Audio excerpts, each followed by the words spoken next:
Hello, and welcome to the McCaffrey Crafts live stream.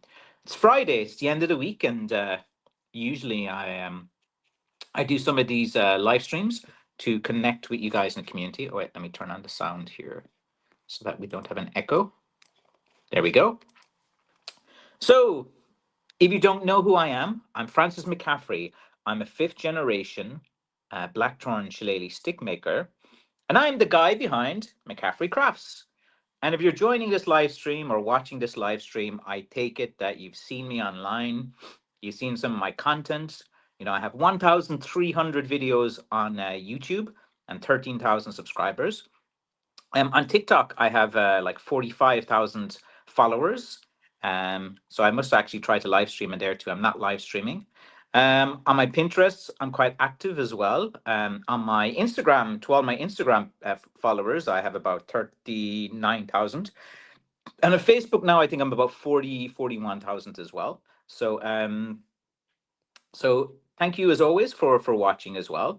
And yeah, like I'll give you guys an update of what I'm working on as well and what I'm doing and talk to you about what's going on in Ireland, what's going on in my life, what am I doing, what am I working on.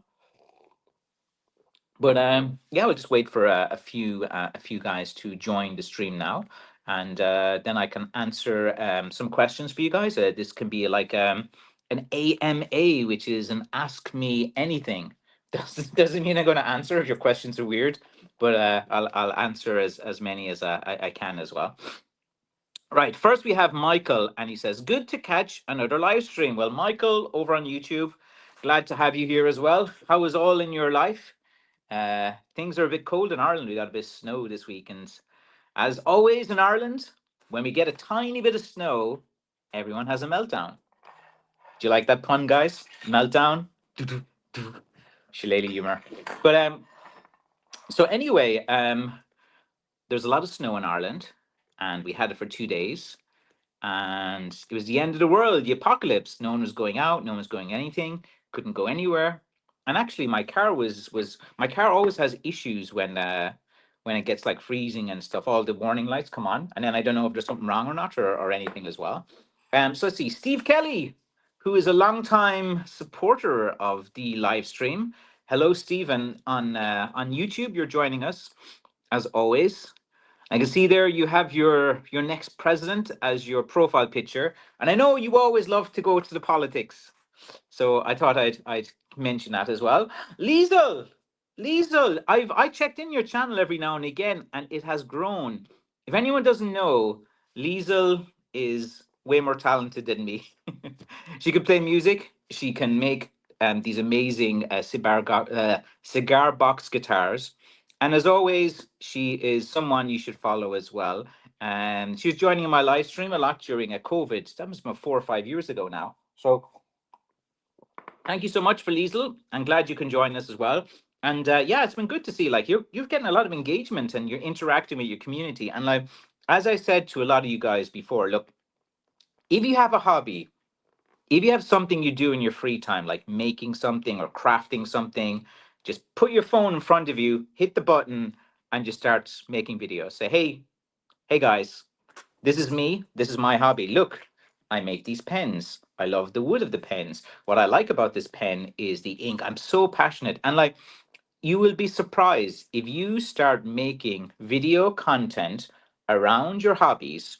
It'll take a while. You get one person, two person, three person, and it'll slowly gather into a community. And like, if you are as obsessive as I am and do it every single week for years, you build a community. And that's kind of what I've done over the years as well. Um, let's see. Roberto Santini says, "I finally made my first live stream. I love my two McCaffrey craft sticks." Well, I love my customers, and I put you guys first before anything. I try to ship as much as possible. I've changed, I've changed I'm now in my kitchen in my house, and it's destroyed with packaging tape. I literally bring all my work home to do all my packaging so that it goes out first thing as quickly as possible. And I prioritize getting orders out as quickly as possible before everything else. Like if I've got loads of orders, I'll put every other task aside and just get you guys packages out as well. Because every year it's the same guys are like, "Where's my package? Come on, man! I bought a stick yesterday. Why don't I have it yet?" And I understand this is like completely normal. Like it doesn't really annoy me anymore. I understand like guys are just very excited to get their packaging and different things as well. And so far, so good with FedEx. I'll always give you guys reviews of the couriers I use, just so you know. UPS, they have some issues internally because when they send, like, it's so weird, like whenever you're watching your tracking, and we say for UPS, and it goes, rather than going through Shannon or going through the UK, it goes through the German sorting center in Munich. Always issues, man. There's huge delays there, and then as it gets busier and busier, they use it. Oh, we're experiencing like delays, blah blah blah blah. So at the moment, guys, FedEx is doing better as the couriers. So like giving you guys a little bit of some background there. And let's see, Robert says, ham meltdown, don't quite quit your day job, Francis. As a small business owner, it becomes your life. Okay. I am a black trunch stick maker.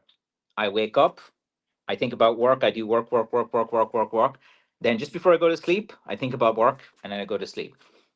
All you guys know, when you run a small business and you have more than one small business, which I'm trying to do, you never, these are, sorry, I'm always fidgeting and stuff like that. See, I'm so used to crafting and different things. I don't know what to do with my hands. During these streams, like, what am I supposed to do? Just leave my hands here, leave my hands here or here. I don't know. Like, I need to be like, I'm so used to packaging things, making things, shaping things. Uh, my my hands can't rest. So usually, like when I'm doing these live streams, I'm very aware of it and say, right, just kind of look sane, and then I'm always thinking where to put my hands. But like if I have something to play with or fidget with or something like that, it just kind of like helps me with my live streams. And I find that quite interesting. So usually, like sometimes I like hold the pen, or I hold like a lot of my streams. You see me holding a walking stick and stuff. But I packed all the walking sticks, and they're all off. So I don't have any walking sticks here in my. I probably have some upstairs and stuff, but I'm not ransacking my house looking for things for you guys to see. And Liesel says, "Thank you, Francis." Oh, thank you, Liesel. You joined my community, you interacted, and thank you. And look, you're on my live stream now, like, so I have to thank you as well.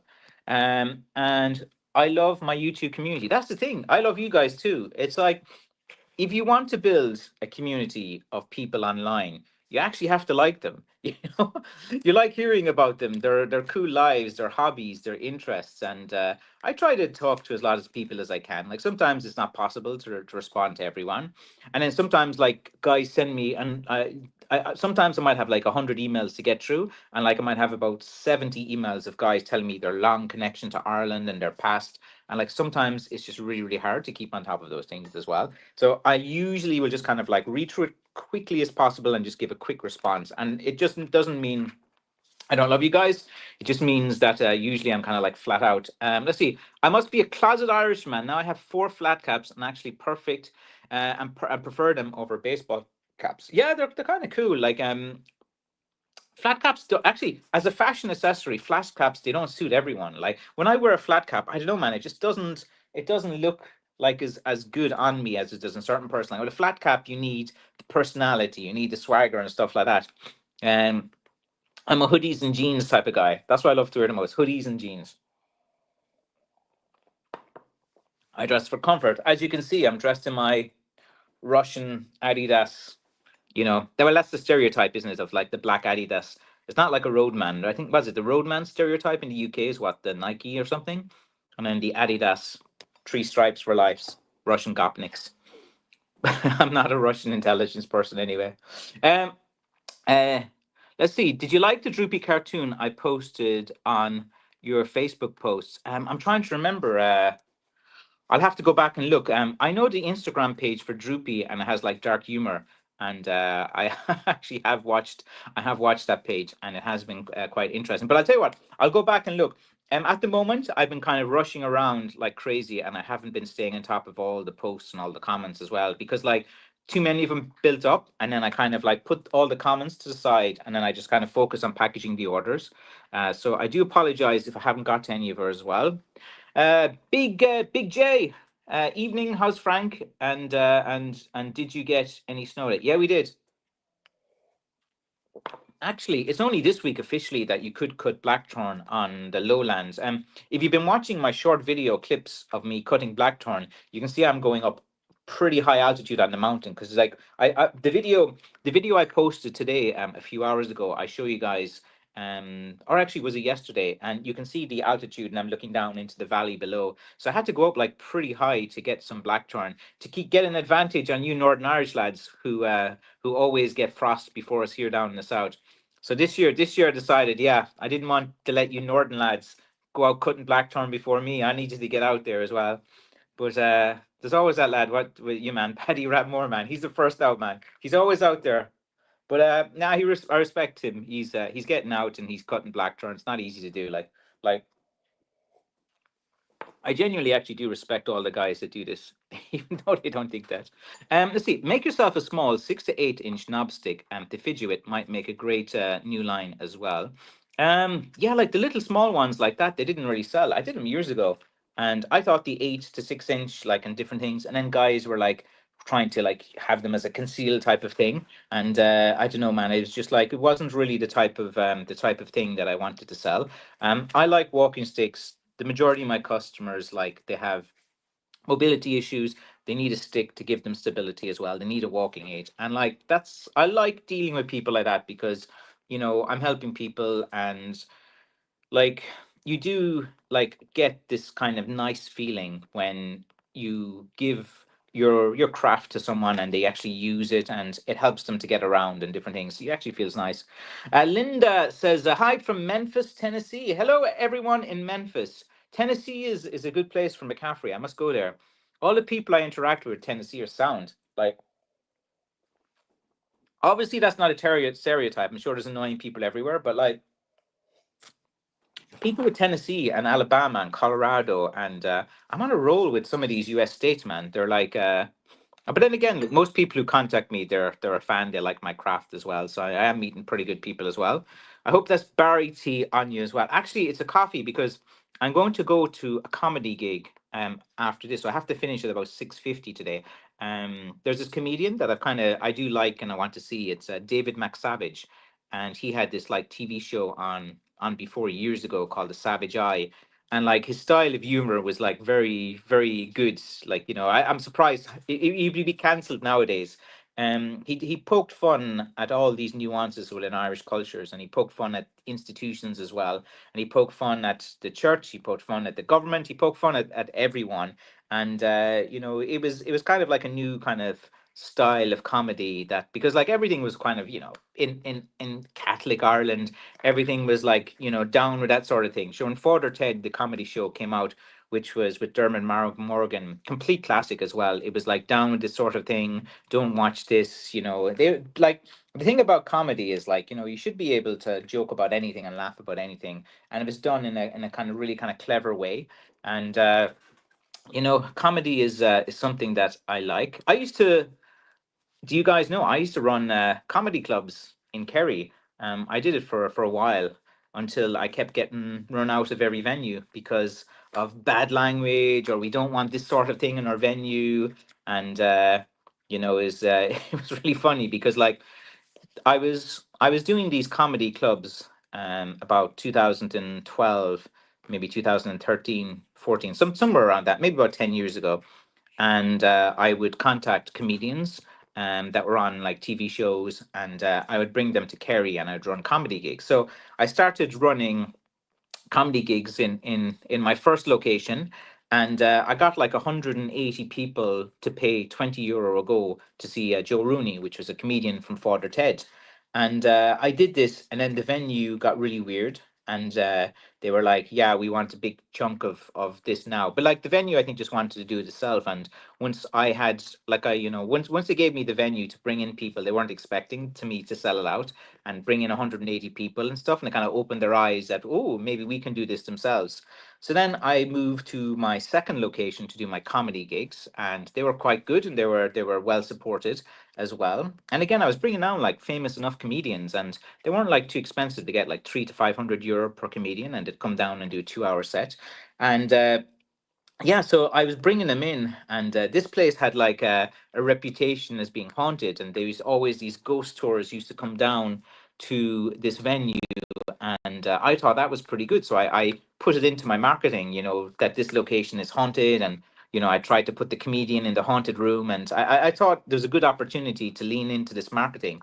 But then the ownership of the venue changed between this one couple who was kind of renting the place and supported like comedy and saw what I was doing, and then this chef like took over, and they just didn't want it there. They didn't want comedy and bad language and all of these different things, down with this sort of thing. And it was so weird because like when I was running like comedy events and stuff, you would think that the local community would be very supportive of me bringing in a lot of people into the town. People were coming down, seeing the events, and things were good. But like, I actually got a lot of local hate from all the community groups. They used to take down my posters. They used to report me for the tax office to say that I was like, working illegally, which I wasn't. So like even from like early days, like there's a culture in Ireland of reporting or telling on your neighbor if you're doing something wrong. So like especially in this town that I'm in, so like you always have to be like by the book with everything. It's like if I like pee sideways, someone's going to complain or something like that. So you're always under, there's always someone watching you here. It's one of these, look, every small town is different, but this small town is like everyone is watching you the whole time, just waiting for you to kind of like, make some kind of issue or mistake so they can get you or something like that. And there's all these old, old school type of people around the town that think they own it. Like I give you like I went cutting some blackthorn on this pat, which is a public pat, and all the blackthorn was like coming over onto the pathway, and like it was actually quite dangerous because a lot of kids and things used to go up and down this pathway. And so I told my son, said, look, we'll go down and we'll just clear this blackthorn so people can walk down. And of course I was going to use the blackthorn because I wasn't going to throw it away or anything. Now I don't need a felling license to cut blackthorn. It's on a public walkway which you have public access to as well, and the blackthorn was coming over from a farmer's land onto the pathway straight across it as well. So I started doing a bit of cutting as I did, had my high vis on and all like that, perfectly legal. And then the farmer came down and was like, oh, sticking his chest out as well. What are you doing? Who are you? And all this kind of thing to me. And I was just kind of polite to the guy. I said, look, I'm just going to. He says, you can't. You're stealing my wood.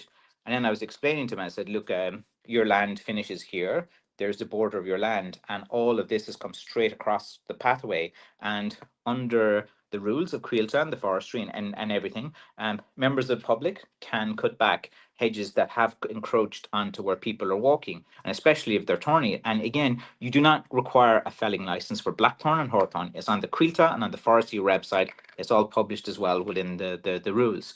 And he came down and he was just being like, who are you? And like the thing is, when you like meet someone like this who's being very confrontational, like you try to be polite, but like you always have to remember that they have no authority over you.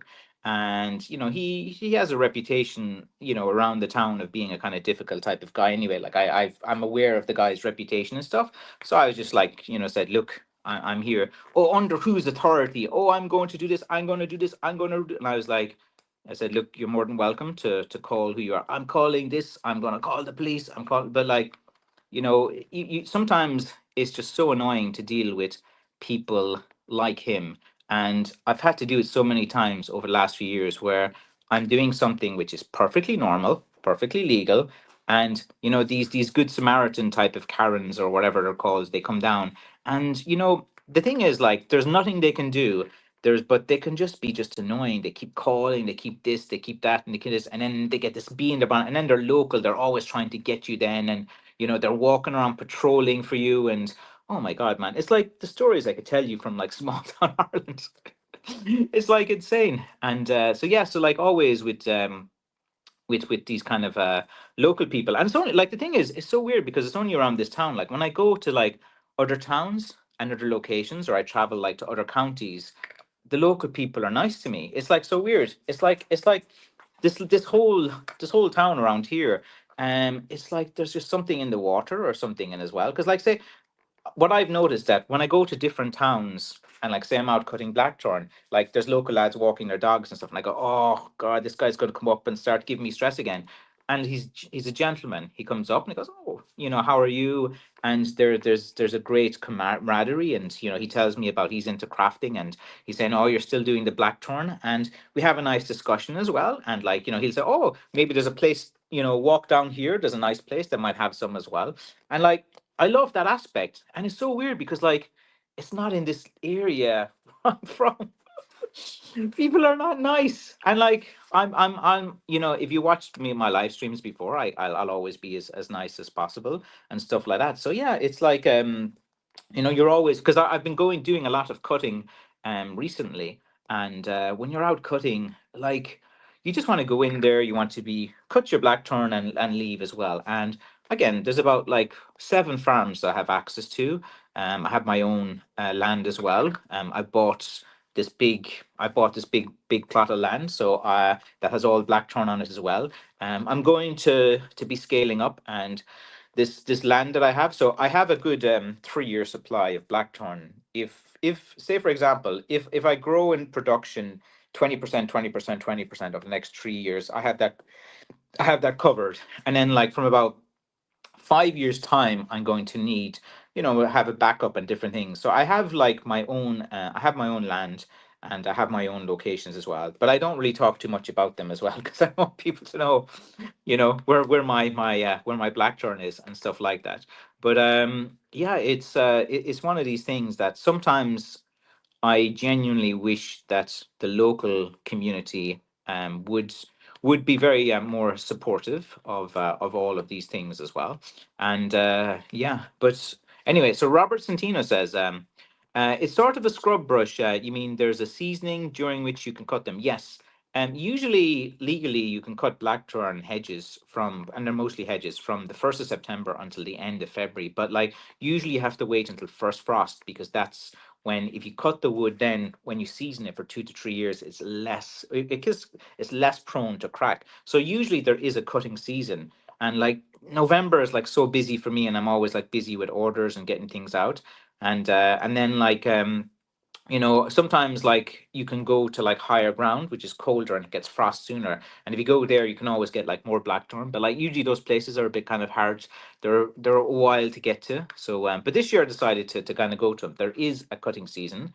Please excuse my manners. Hello from Redneck Mule from southeast Missouri as well.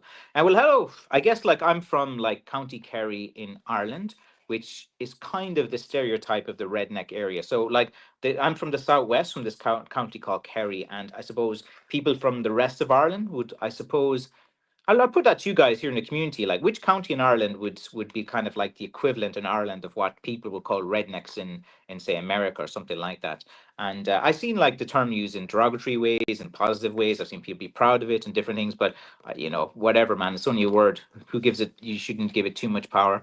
But if you had to pick a county or a place in Ireland which would be similar to like rednecks or something like that, County Kerry, where I'm from, is the place. That is the type of place as well. Um, let's see. Up here, tours out as well, or touts out as well. Um, okay, what was that in reference? I can't remember, but yeah, I'll try to remember. Oh yeah, yeah, yeah, yeah. I know what you mean. And Karens like to switch as well. Yeah, you get like a lot of these guys that kind of come up to you, and like it's so weird because there's certain parts that I go to and people come up and they're like so nice and so kind and so interested, and like it's just they're happier people. But like within like my hometown where I'm from, say in this kind of catchment area, yeah, the people are just not as look, it's a fact. Like there's been books written about it, criticizing the hometown where I'm from, and local people got up in arms about it as well. And I've interacted with the local committees as well. And like, there's one or two sound guys on it as well. Like, there's one guy now who's really sound, and he's a smart guy, and he's like just taken over of the Chamber of Commerce in Killorglin, and I like him. He's a good guy, and he understands about marketing, and he's always been like supportive of me. But like, there's guys like him are few and far between. Like, so up here at Touts out as well, very good. And let's see, Greg Hughes says, worth every penny. Love my walking sticks and shillelaghs. And love from Oregon. Well, hello to Oregon, all the way from County Kerry in Ireland, on a very cold, it's about 2 degrees, probably 2 to 5 degrees here at the moment, so it's not really too bad. Let's see now. Let me catch up in a few of these comments. Doug says, "Does anyone ever ask? Does anyone ever ask you to come take Blackthorn?" Yeah, I got a guy message me today from Mayo, and you see, Mayo is a good 4 hours drive from me. Actually, all the time, Doug. But like, here's the thing: is like sometimes people they only have like one little small blackthorn bush on their farm or their house or something like that, and they call me to take it away and stuff. And like, if it's a 3 hour drive there and a 3 hour drive back, 6 hours, cut it for like an hour, 7 hours to get two or three sticks. It's kind of like not worth it. But yeah, a lot of people do. They do come to me to take their blackthorn.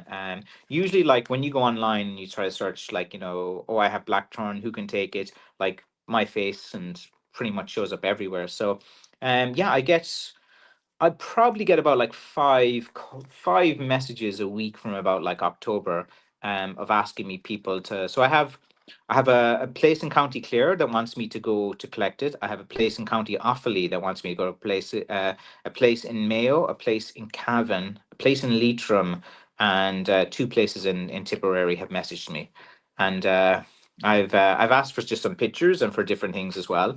And sometimes the people who contact me, they get mixed up between hawthorn and blackthorn, and they call me saying they have loads of blackthorn, and when I go there and have a look, it's usually like hawthorn or something like that. So that's happened a few times. But like you have to do.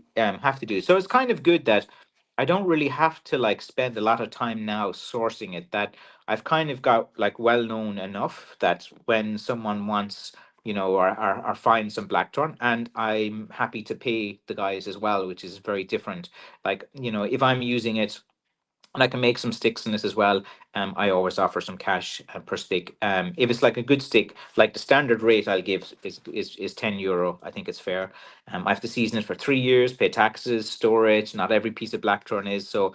€10 is fine. So if you have a piece of land and you cut 15 sticks in the morning and 15 sticks in the evening, 36, you can easily do that in a day if you have a good blackthorn patch. And yeah, that's a handy €300 for less than a day's work. And if you have access to your own land, you go in slowly, take it out carefully with your safety. And yeah, so like if anyone has some blackthorn on their land and they want me to come see it or to take it, I'm very happy to do that. And usually I just ask the same questions. I say, look, what's the size of the land, what kind of quantity? Because like some guys, they'll just like call me and say, yeah, they have blackthorn, but like they won't give me any information. And like then I ask a few questions and they get like, oh, why are you asking me so many questions? So I was like, oh, because like I have to manage my time and stuff like that. Let's see. Mary says hi to Liesel and to everyone. Now let's see. We'll go to Sean Sullivan. That's sad to hear about Calorglen. That's where my great grandparents came from, and love to visit someday. I actually found your channel from some of your walkabout videos. Yeah, like I've done a few walkabout videos about Calorglen, and some of the locals have attacked me about it or something like that. So, why are you saying this? Why are you saying that? Oh, why are you saying a bad thing about Calorglen? Like, but you know, you're allowed to have an opinion, and my opinion is based on my interactions. And yeah, like so once I tried to run events here and stuff like that, and a lot of local committees, they were like, no, down with this sort of thing. Whenever I've tried to get the Blackthorn done as well, they haven't really been supportive as that. The main website for Calorglen, which was set up by the chamber and stuff, they wouldn't list me for ages. I messaged them 3 or 4 times, and they wouldn't message me. They'd never promote my business or never even do it. The tourist office in Calorglen, they won't put anything about it. They called into my shop one day and they asked for like €300. They said, if you give me €300, we will put on our shelf a little brochure about you. If you give us a brochure. And I was like, that was the only, and that was from the tourist office, right in the library place. They came down to me about 2 years ago and asked me that, and I was like, €300, just so I have permission to put a brochure, and that was the only contact I had from them. So like, it would be, you see, the thing about blackthorn and stick making is that sometimes is associated, of course, like it is a walking aid primarily, but it has an association with faction fighting, fighting Irish, shillelaghs, and all like this. So because it has a history and a past associated with violence, no one really wants to be associated with that. They're like, oh, we don't want to push Irish stereotypes, drinking, fighting culture, and things like that. But come to Ireland, like, Friday night, you're going to see fights. You're going to see plenty of drinking and people staggering around the streets, and it is very much part of Irish culture. and that people need to kind of like, accept that that is as well. And I don't know, it's like there's an election coming on in Ireland, and on November the 29th, we get to vote again, but nothing's going to change. The same two parties are going to still be in power, join up as a super party again.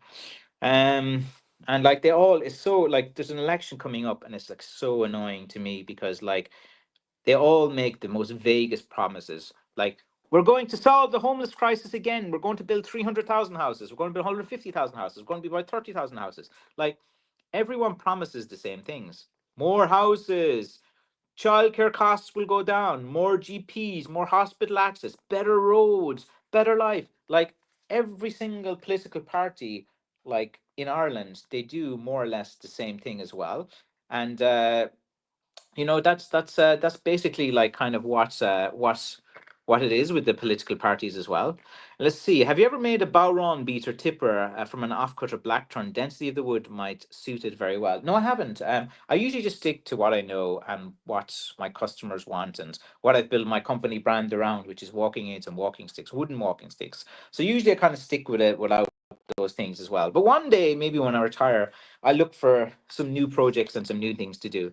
But usually like the kind of new projects that I'm looking to do is like I kind of want to set up like little businesses that I can put someone else in to manage, and then I would just be more on the kind of background and strategy side, so I don't have to physically do it. But like walking sticks is in my blood. I'll be doing this till the day I die. I'll be doing these live streams for the next 20 years as long as people are buying my sticks and I can keep finding blackthorn every year. I'm going to do this. This is what I like. This is my passion. I actually genuinely enjoy making like walking sticks and walking aids. And yeah, this is kind of what I've been to do. I see Martin O'Neill. Hi Francis, how are things? I see you are busy cutting the blackthorn. I am. I'm out there cutting. I don't like showing the cutting videos too much because like I used to get like a lot of like guys messaging me, you're doing this wrong, you're doing that wrong, you do like, and like I'm quite happy to give you guys in the community a look at like what it is to be a shillelagh maker. But like everything is not perfect. Like, you can't just sit there in your sitting room and kind of go like oh, you're holding that saw wrong. Oh, you didn't push the saw long enough. Oh, look at your technique. Like sometimes like they don't understand I have shoulder injuries or I have other things going on, or like I'm trying to hold the camera and I need to take off my glove to do it, or sometimes I have a mask on but like I have to take the mask off to like actually talk to do a video or something like that. Oh, you should be wearing masks, you should be like, it's kind of like you have to filter all of it out, which I do, and I keep going as well. But I do. I have like plenty of like cutting videos, but like sometimes it's hard to make the cutting videos because I'm holding my video and I'm phone in the bush and I'm trying to cut in different things. So I have a lot of these little point of view videos that are a bit kind of like Blair Witch Project, like a horror movie. We're just seeing from inside the bush. So I'll post. I have about 20 or 30 of those videos made. So I must start posting some of them as well. I'm going to post my wisdom ones again. I made like 14 or 15 videos where I was saying some inspirational stuff, and like one or two of them did well, one or two of them like weren't really viewed. But like even the ones that weren't viewed, I was getting DMs and messages from people about it, so it was good. And my wife and I, let's see, I picked and met you just over a year ago and got to pick my sticks out in person. I know you meet a lot of people, but seeing your operation in person was a wonderful part of our Ireland vacation. Yeah, like when you guys come to visit me in Ireland and in my store, I'm quite happy to engage with you. And if you have a genuine interest in blackthorn and you're there with good intentions, I'm quite happy to like show you about the process and think different things. But like Greg, I actually don't do that for everyone who comes to my shop. I only do to some people, and not everyone gets to see the whole operation and different things, because it's not something that I kind of like say everyone who comes to my house, I'm going to, or to my shop, my retail store, that I'm going to bring them to my workshop, show them what I do, show them all my wood, leave them pick out a stick. You only get that kind of treatment, like being very honest, if I like you. And if you come to my shop, you show me a lot of respect, and you're very nice, and I just like you as a person. I'll just like, okay, do you want a heavier or have a look at this and stuff like that. It's like anything. But like, yeah, it's not something that I do to everyone that comes as well. So Greg, you're lucky. Like I do it for a handful of people, like every now and again, if I meet someone and they're just like really respectful and different things. But like when they come to my shop and demand to see my workshop, demand what finish I use, demand, I actually didn't do that for two guys, and then they went online and blasted me saying that I'm very rude and this and that, because like one guy, he came down and I was leaving my shop one day. It was like 5:10 in the afternoon, and he came to the door as I was leaving, and I was like, "Yeah, I'm about to leave now." He's like, "Oh, I want to see your workshop. I want to see everything you've done." And like he makes sticks himself and stuff, and I kind of recognized him, and I was like, "Oh," I said, "Look, I'm quite happy. I'll talk to you here for 10 minutes, but I'm just about to leave. My shop opening hours are from 9:30 to 12. Like I'm usually here in the morning to meet and greet people." And yeah, he was kind of like wanting to see so much, and I was like, "Look, I'm just don't want to show you."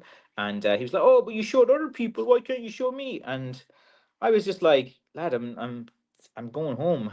And if you've come down to see me, I'll talk to you. I'll give you like 10, 15 minutes." But he had no intention. His intentions weren't good. So like for the majority of people are nice. I'll show my workshop. Sometimes my dad there. You can say hello to my dad and have the crack. And like Greg, when you were there, you saw the vibe. Like we were getting on, and there was no problem as well. I see Steve Headley. I just got my walking stick. Love it, from Iowa as well. Happy to hear that, Steve. Very good. Mary is saying hi. Steve K is saying hi. Are all saying hi to each other. Paul from Georgia saying hi as well. Let's see. A fight or a fish dinner as well. I actually ate beforehand because I have to go. Well, I don't have to go, but I'm going to see David McSavage, a comedian. He's in the Glen Eagle Hotel at 7:30. So I'll finish here at about 6:50, and then I need to drive into Clarny and stuff. And then my car was acting all the bloody emergency engine lights were coming on in my car today. So I don't know. I'll drive in and hope it doesn't explode or something like that. Let's see now. Let's see. Harris lost. The U.S. kicked her to the curb. Well, at the end of the day, the American people voted for what was important for them, and the majority of people voted for what they believe is going to be best for their future. And as Americans, look, the decision has been made now. You should just accept it, and you know, let's see what happens. The dude was in for 4 years already, and he didn't do anything too bad in the 4 years that he was there. Like detrimental, and compared to the way they talk about things. But like, at the end of the day, more or less things stay more or less the same in America, regardless which side usually wins. Good evening, Francis. Quality content. Thank you, Brian. Glad you're happy to join the stream as well.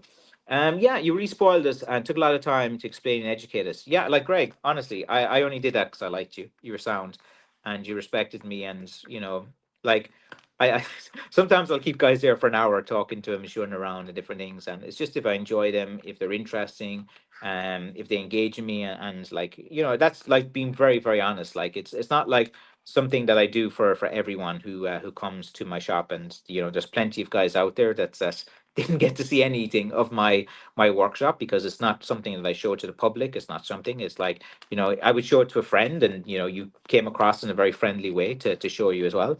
That's why they're worth every penny. The labor, the time, the Irish craftsmanship shows in every stick. We did meet your dad as well. Yeah, because you saw like how authentic it is. You saw our wood. You saw, us making it. We saw the very primitive way in which we kind of like, go about doing this as well, which is very manual intensive. And, if you respect a craftsperson and you show, like interest in it as well, it's always good as well. Steve says, several years ago, my dad was in Dublin and got me a Peterson pipe, good quality from Ireland. Let's see how much these are. Those wooden pipes, man, they sell up for $1,000 and stuff. Let's see. Peterson, just sound like a pipes. Petersons of Dublin. Peterson pipes in a pub. Let's see now. From 1945, we've a range of church warden pipes.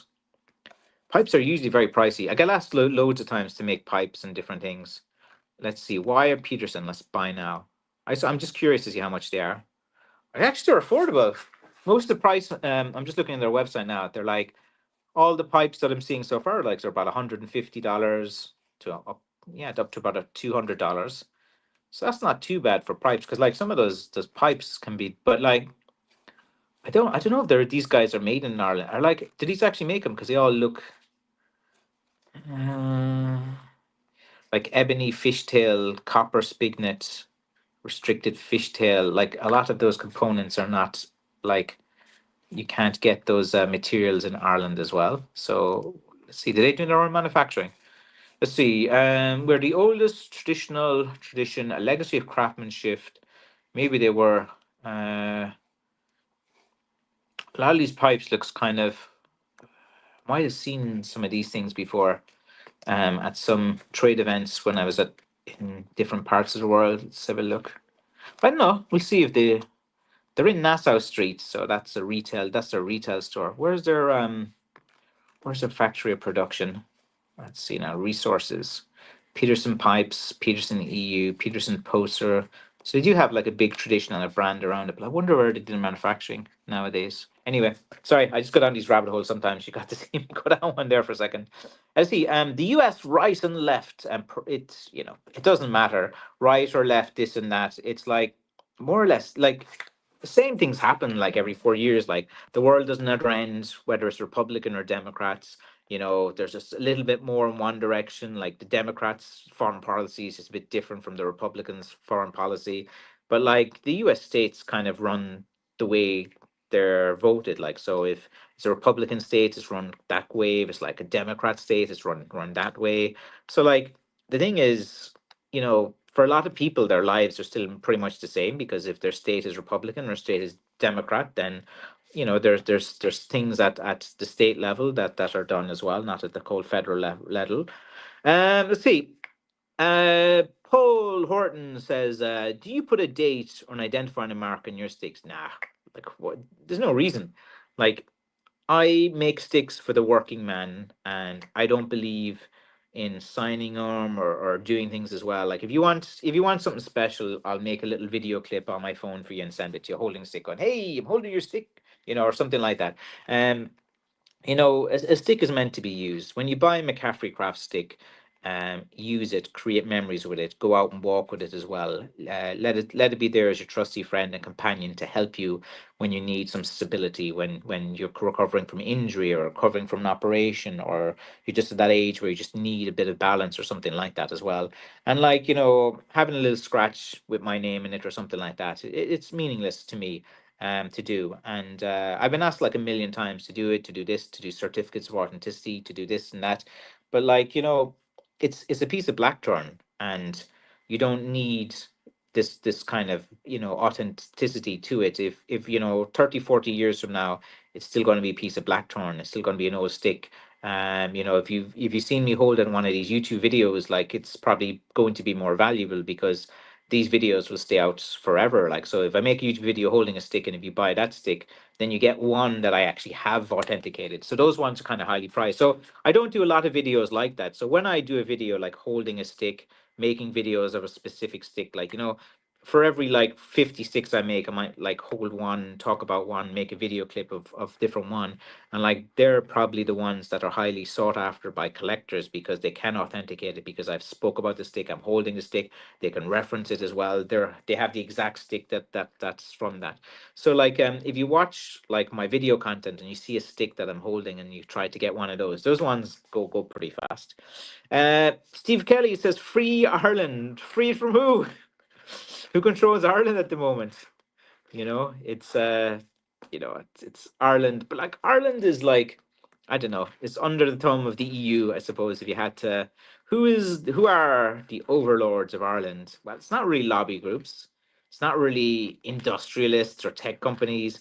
Like Apple and Facebook and Google are all Irish companies, because they pay no taxes here, like corporation tax. And like, they pay less than 1%. Like it's supposed to be like 15%, which accountants, man, can bring that way down as well. Let's see. Paul Carter, what time is it now? About 10 more minutes, I gotta go. Paul Carter says, "Good day, Francis. Good evening to you, Paul. Thank you for joining as well." Sorry, let me just check on Instagram. There's no messages here. Let's see. Paul Horton says, "Thanks. I appreciate your humble attitude on that as well." Yeah, of course, man. I'm quite happy to as well. Oh wait, someone sent me some hate message now on Instagram. What's that about? Oh, some dude, he bought a stick in 2021, and he's saying there's an issue with it, and he wants me to do something about it to make it right. Oh my god. The things I have to do is so I won't go into the details, but some dude like bought a stick in 2021, said that he paid $250 for the stick in my messages, which is not true, because in 2021 I didn't sell one stick in that price range, even including like carriage and shipping. The highest price sticks I was that stage was about 125 euro with shipping of 27, 28 euro. So the highest sticks I was selling were, 160, $170, maybe $180. So he's saying he bought a stick $250 back 3 years ago during the pandemic in 2021, and he didn't use it, and now the stick is no good and he wants me to do something to make it right for him. So what should I do? Should I just believe everything he said? He didn't say his name. He didn't say his reference number. Like, I have everyone who bought a stick from me in 2021.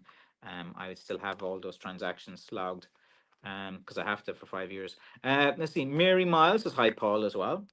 Scott says, almost finished with your cedar walking stick. Hope you like it as well. I'm happy. I love gifts. I love getting gifts. I'm like a child like that. When some people they send me a gift, I like it. I've got very interesting gifts over the years, and people are sending me moonshine and stuff as well, which is wild. I couldn't believe that got through customs to me. Loads of things. I've got loads of interesting gifts and handmade things as well, and I do appreciate. And if you want to send me some gifts, I'll open it. I'll make a video about it, and I do keep them, and I do like them as well. And Kirk, if you're watching the channel, you sent me a good few gifts as well, and thank you for that, and a few other guys as well. Let's see, Mary, do you have snow? Let's see. I smoke Peterson pipes with Irish, Scottish, and English tobacco blends while wearing a Muckrow Street hat cap. I'm holding my McCaffrey Crafts walking stick as well. Very good.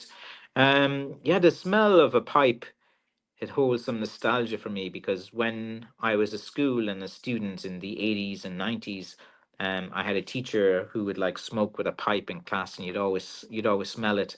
And yeah, there's a unique kind of smell from the tobacco and stuff that I don't know. I kind of like the smell of it. I've tried to actually smoke cigars, and I just didn't like them. I thought, like, everyone's like, smoke the cigar, look cool, get the flavor and get that. And like, I got the Canaba one, or the main ones as well, all the main Cuban companies. And like, yeah, I just didn't like the idea of just holding in your mouth and going out and doing that circular thing. I thought there'd be one of these guys that would like it, but yeah, I tried. I thought it'd be cool, like, to see if I was into cigars and stuff, but nah, I'm not into whiskey either. Not into brandy, or not into too many things like that. Not yet, Paul. Sunny and mild, very odd, but I'll take it as well. We have snow in England, yeah, across Ireland and the UK is a lot of that. Tell him the limited warranty expired last year. Yeah, like, I was kind of nice to the guy, but like, when he's like being a little bit, I'm not trying to be rude, but you need to do something about this, and being very demanding, not saying his name, not saying who it was, not like, he's, oh, does this stick, was he like, oh man, like, he's claiming he paid $250 3 years ago in 2021, and I know for a fact that's not true for a stick. And he said, he bought the thinnest, lightest stick on the site, and he's complaining about that. It's like so brittle and this and that. And he's complaining on something that he claims that he's yet to verify with me, that he bought in 2021. He's on the stream in Instagram. He's still watching. I can see him. But anyway, I'll message you in a second, dude. Just chill. And yeah,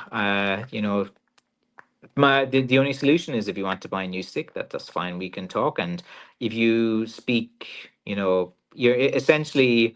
asking me to do you a huge solid and a huge favor. And being confrontational is not the way to approach someone who, doesn't really have to do anything for you. As I said earlier, if people are a bit nicer to me and stuff like that, I can go out of my way to take care of them, and I've done this many times. Let's see, no snow first here. Call it like it is. He's lying, so bug off as well. Yeah, he's definitely like, there's one that he said he paid 250 for one stick in 2021, and I didn't sell a single one stick for that price for the whole year. Then I know that, because I was like, oh, I should have sold a more expensive. COVID's kicking in, and I kept my prices too low. And then, like, I was, but I don't want to like rip people off as well, because like, and I kind of was fair with people. I felt sorry for people during COVID. even though everyone was like rising their prices. And the other stick guys, like I was keeping my sticks around 125 euro on average per stick, and guys were going up to like 200, 250 and stuff, just trying to like cash out because people had cash. And I was like, I don't know, I didn't feel right doing that. And let's see. Faux Frank says, checking out. Are you checking out any of the bands at Other Voices Music Trail in Dingle next weekend? Dingle's about like 40 minutes from me as well. But Faux Frank, I'll be very honest with you on Instagram. I don't have any friends. I don't have anyone to go with. Uh, I just my life is literally walking stick. I'm going to see David McSavage in the comedy thing tonight. I'll go on my own. I'll drive there. I'll watch him. Like the last week I went to see a movie on my own as Heretic with Hugh Grant, and it was pretty good.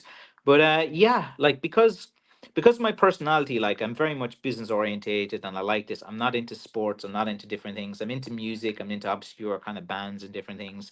I'm not into like trad music and different things as well. So like yeah, like I'm a dude in my mid 40s. Like most guys my age, they don't go out and different things. So being honest, I just don't have anyone to go. So I can drive to Dingle on my own and go there, and then I can't drink, I can't do anything. It's and then the weather as well. The roads have been quite closed in the last 2 days. So I would love to go if I had a few people to bring me there and have a good night out. Let's see. Take a vote with your followers. I say no. Yeah, dude. Like it's obviously a no. Like it's like sometimes you get like okay from time to time some things go wrong. Like one of the main things is that sometimes people buy the little shillelagh sticks and they put them inside in their car and they're in a very hot climate. Temperatures are like 100 degrees. They put them into their car now. Cars are like ovens. If you put any piece of wood into something like an oven, it's going to get hot. And heat is not the friend of one of these shillelaghs. So whenever guys leave their sticks in a warm, hot car for hours and hours and hours, and the temperature, they go, oh, it's only like 30, like, 90 degrees outside. That's not too hot. But like in the car, it gets hotter because it's like a greenhouse. Like, the windows aren't up. Like, if you leave your dog in the car, it's going to die in that type of heat. The windows are closed and you put your dog in the car and it's left there for a few hours. The dog's dead. Like, and you have to be very careful with putting pets in cars in hot temperature. So when you put a stick, it's not going to do well. So on those instances, look, and guys are like, oh, this has happened, this and that. Look, if they reach out to me, I can say, look, if you're buying a new one, maybe I'll give a slight discount or something like that. But like, heat is not the friend of like sticks and stuff. But it seems to be okay in like most arid climates. It's just that if a walking stick is left right beside a hot heat source like a fireplace or like a radiator or inside in a car in a hot country, like no piece of wood does well in those conditions. So common sense should apply. It's if you buy like 100% wool item, you put it into the washing machine, you have to do a wool wash. If you use high temperatures, it'll destroy the wool. Same with like most fine products. Okay, I'm gonna go now in a second. So hi Frank. Have a great night. Yeah, I'm going off this comedy gig now. Check it out. Knowing me, Francis, to my friends have died, and I don't have friends to do stuff with her. Yeah, it's like that when you get older. Like to be honest, I it would be great if I had, of course, like a few friends to go out with and have a night out, have the crack and stuff. But like Steve, when you get to like middle aged, a lot of your friends are like either tied down or passed away or married or different things, and you just have to make friends with younger people to go out in their 20s or something like that as well. But yeah, it's I would love to go to some music events and to gigs and to different things, but sometimes maybe we need to have a group of guys that can hang out and do things together. Let's see. Just to show Francis's honesty, I bought a 54-inch knob Tyson stick, and the cost plus shipping to Missouri was 220 last month. Yeah, that's about right. And with the cost and with the shipping, and yeah, that's exactly right. So usually, like if you're buying, and like this is a 54-inch hiking stick, like one of the highest priced items on my website, and even the highest price item on my website right now is still lower than what this guy is claiming that I need to set right from 2021. Dude never even said his name or who he is. And let's see, is he still on Instagram watching me? Let's go into this live. Who's watching me on Instagram? He's still there. He's still there. He keeps joining the stream and stuff like that. Like, whatever, man.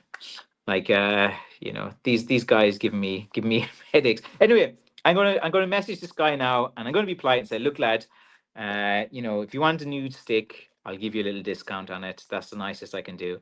Like, I could tell him where to go, and I could be like, rude. I'll just say, look, this is how it is, man. You didn't pay this. Prove me wrong. Send me receipt. Send me the name. Send me who you are. I'll research it and I'll find an answer quickly. But like, it doesn't matter. Like, attacking me after 3 years. Anyway, the life of a stick maker. I'm gonna talk to him and then go to my comedy gig. All right, guys. I'll update you in the comedy gig. I'm out of here. Take care.